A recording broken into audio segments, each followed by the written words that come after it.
Steve Voss from the University of Kentucky. Contrary to the program, I do have a co-author with this project. My co-author, RidvanTalkSurvey, is there in the audience, getting a little of this on film for the grant agency, which so generously supported the research. We got our money from the Swiss, specifically the Swiss Agency for Development and Cooperation, a grant administered through the University of Fribourg. They have a program called the Regional Research and Promotion Program, which focuses on the Western Balkans, and they supported the survey work that I'm going to show you here. Now, it's common to say that something is a work in progress. This is no exception. It's very much a work in progress, but I can be a little more specific for you. The survey is not a work in progress. It's gone out to the field. The data have come back, and that stage is done. However, we hope to take a second wave in the field, so we would certainly recommend suggestions on there. Usually, when I'm in the audience and people have already done a survey, I feel as though, well, I would have loved to have given you some advice on how to do that better, but it's too late. That ship has sailed. That is not necessarily the case here, so we would appreciate some commentary on the survey methodology. It ended up being a 5-country public opinion survey, at least formally: Albania, Montenegro, Serbia, Kosovo, and Macedonia. We did not. We took some surveys in Greece that we may add later, but they were not part of the formal survey, so I don't have them listed here. We applied a novel survey design.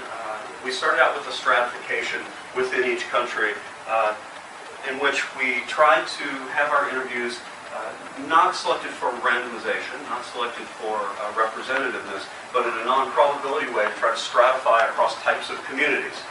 In every case, we did surveys in the country's capital. We tried to find another large city, up to 3 of them. If we could find one with the majority dominant, if we could find one with the minority dominant, not so common, or if we could find one with a balanced population.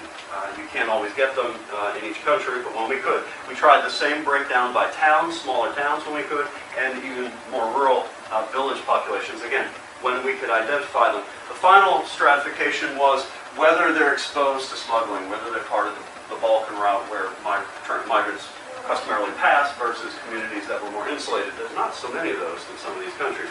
The result was, this is just an example, I don't expect you to read the places, but the point was we essentially had a grid that we tried to fill in as best we could for getting at the variable of whether they're exposed to the smuggling route, and then who's in control of the community to represent their orientation toward minority groups. All right, the interviews, they were face-to-face, conducted by trained interviewers in each of these countries. In every case, we sought interviewers who were co-ethnics, so that we did not have to worry about a sort of a respondent or interviewer effect. In every case, what we did was put together teams of people who would be talking to co-ethnics to the extent possible. The place where the survey took place were public spaces that we selected within each community, where we distributed these interviewer teams. Now, obviously, that makes it very much a non-probability sample. Insofar as we're getting a non-representative group, though, I want to point out that who we're selecting for is probably the ones we want. The people who are most likely to come into contact with the migrants and have that variation in X that we would need. On site, they were trained to randomize, and we also gave them extensive training seminars. I had some pictures, but I won't talk through those because I don't have the time.